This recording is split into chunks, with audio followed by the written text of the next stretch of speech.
Zaman sekarang semua orang gampang banget main kartu mental health tiap kali hidupnya ambyar. Padahal kalau dipretelin masalahnya tuh bukan trauma masa kecil, bukan burnout kerja, bukan karena toxic environment, tapi karena nggak punya duit dan nggak tahu mau jadi apa. Lu bukan burnout, lu cuma bosen karena kerjaan lu nggak bikin kaya, dan lu depresi karena tiap akhir bulan lu buka dompet isinya cuma struk belanja. Semua yang lu sebut sebagai healing itu cuma alibi biar lu nggak merasa gagal. Lu nggak kelelahan, lu cuma kosong. Dan sekarang, lu beli kebahagiaan palsu pakai uang yang nggak pernah cukup. Dulu orang kecanduan rokok, alkohol, atau sabu karena nyari pelarian dari hidup yang keras. Sekarang, lu candunya lebih halus, kopi susu tiap sore, self-reward belanja barang nggak penting, staycation buat reset kepala. Bedanya, ini semua dibungkus rapi dengan label self-love biar kelihatan elegan. Padahal efeknya sama. Lu ngasih dopamin ke otak supaya nggak mikir realita hidup lu yang gagal. Setiap diskon di e-commerce itu bukan promo, itu jebakan otak. Setiap kopi 40.000 yang lu seruput itu bukan relaksasi, tapi suntikan dopamin sesaat yang bikin lu ketagihan dan miskin. Candu itu nggak selalu narkoba bro, kadang bentuknya latte dan caption healing vibes. Lu kerja 8 jam sehari, 5 hari seminggu, tapi begitu gajian, semua duit lu langsung habis buat gaya hidup weekend. Nongkrong seolah-olah lu udah capek banget kerja, padahal outputnya nihil. Lu seakan butuh liburan, padahal belum menghasilkan apa-apa yang layak dirayakan. Uang lu habis bukan karena biaya hidup mahal, tapi karena gaya hidup lo yang norak dan gak kenal prioritas. Healing setiap minggu bukan solusi, itu racun buat cash flow. Gaji naik pun percuma kalau mental keuangan lo masih bocor tiap Jumat malam. Dan yang paling ironis, lo merasa berhak bahagia, padahal lo belum pernah benar-benar kerja keras. Sekarang kita hitung ya, biar tamparannya nyata. Satu gelas kopi Rp40.000, lu beli 15 kali sebulan, itu udah Rp600.000. Tambah satu kali healing murah, entah ke puncak atau staycation kelas receh, Rp400.000. Total, Rp1.000.000 melayang setiap bulan, cuman buat lo merasa lebih baik selama 2 jam. Sekarang bayangin kalau lo invest duit itu rutin di reksadana pasar uang selama 5 tahun, lo bisa punya sekitar Rp68 juta. Lo nggak sadar, keputusan kecil lo buat ngopi biar waras itu ngebunuh potensi masa depan lo sendiri. Ini namanya opportunity cost, dan lo baru aja buang kesempatan membangun aset cuma buat beli rasa nyaman sementara. Nggak heran hidup lo gini-gini aja. Kata burnout hari ini udah kayak jimat sakti buat kabur dari tanggung jawab. Baru kerja 4 hari, belum dikasih target, belum ada tekanan real, udah ngeluh kayak korban sistem. Padahal burnout itu bukan soal kerjaan yang berat, tapi soal cara lu ngatur energi dan fokus. Lu kira orang-orang sukses nggak pernah ngerasa capek? Mereka ngerasa bro, tapi mereka tahu bedanya capek yang harus dilawan sama capek yang bisa dikendalikan. Coba bandingin, si A kerja 9 jam, tapi tiap pagi dia bangun jam 5 buat stretching, dia meditasi, dia journaling. Malam hari dia nggak buka TikTok 4 jam, tapi nonton kursus online. Si B baru kerja 3 hari aja udah bilang mentalnya goyah. Malamnya binge Netflix sampai jam 2 pagi, bangun siang ngopi mahal buat nambah semangat palsu. Si A ngerti, burnout bukan tanda harus istirahat, tapi sinyal buat perbaiki sistem hidup. Si B salah paham, dia anggap burnout adalah sinyal buat ngeluh di story dan cari simpati. Padahal banyak orang yang mengaku burnout sebenarnya bukan kelelahan karena kerja keras, tapi karena dia terus memaksa diri bertahan di hidup yang gak ada progres, gak punya arah, dan terlalu banyak distraksi. Bukan burnout bro, nah itu mental rapuh karena terlalu lama hidup tanpa tujuan yang jelas. Kebanyakan orang bangkrut bukan karena pendapatan kecil, tapi karena dia gagal mengelola sumber dopaminnya. Lo pikir lo boros karena biaya hidup tinggi? Salah, lu boros karena setiap kali otak lu merasa suntuk, lu refleks buka marketplace, lihat promo, cari kopi, atau pesan makanan online.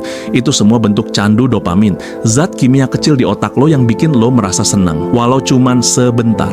Orang pintar tahu bahwa dopamin itu bisa diatur, kayak uang. Mereka bikin dopamin budgeting, bedain mana yang kasih rasa senang jangka pendek tapi harganya mahal, dan mana yang kasih rasa senang jangka panjang tanpa ngerusak dompet. Contoh, lo ngerasa puas pas ngelihat portofolio investasi lu naik, itu dopamin sehat.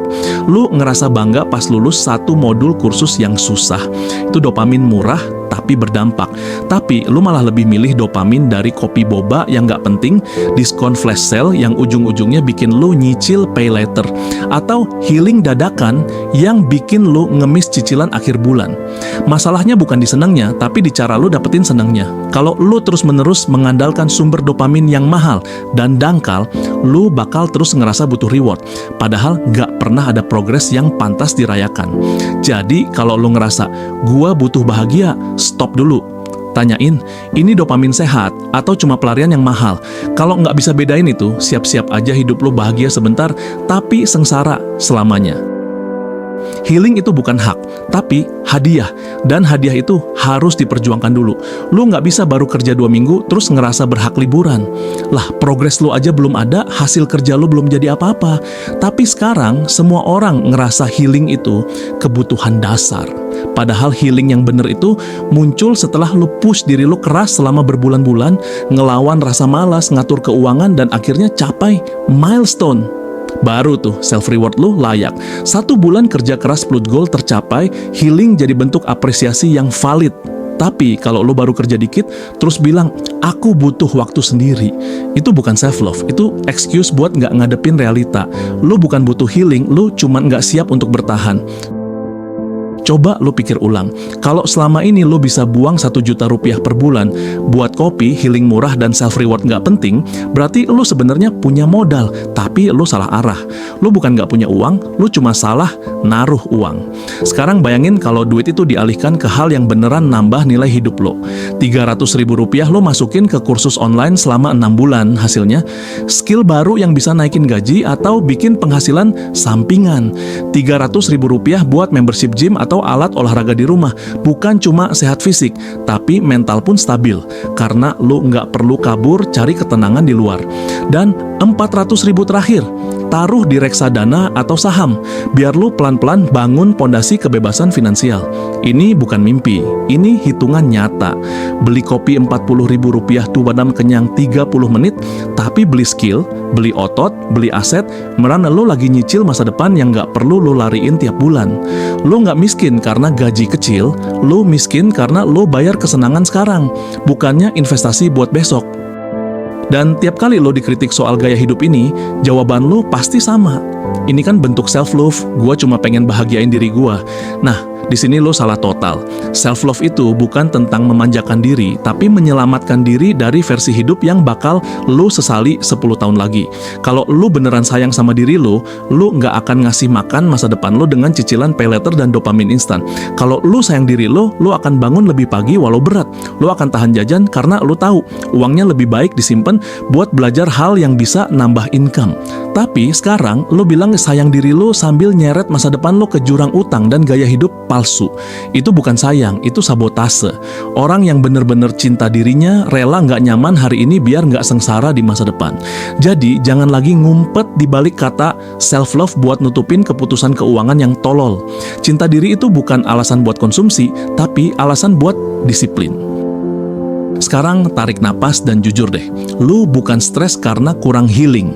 Lu stres karena lu nggak punya rencana hidup, nggak punya prioritas, nggak punya arah.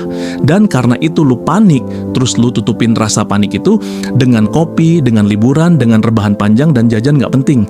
Lu paksa otak lu buat lupa masalah lu lewat gula dan kafein. Lu balut rasa gagal lu dengan estetika story Instagram yang lu kasih filter dan caption self-love. Padahal lu tahu dalam hati lu bukan baik-baik aja. Lu cuma nggak mau ngaku kalau lu butuh perubahan, bukan pelarian. Karena pelarian itu cuma nyenengin hari ini, tapi bikin besok lu lebih menyakitkan. Jadi sadarlah, healing yang lu cari bukan liburan ke tempat baru, tapi hidup yang nggak bikin lu kabur setiap akhir bulan. Dan itu cuma bisa dibangun kalau lu berhenti pura-pura kuat dan mulai jujur. Selama ini lu bukan burnout, lu cuma belum mulai. Healing bukan hak semua orang, healing itu hasil. Lu kerja, lu berkembang, baru lu pantas istirahat.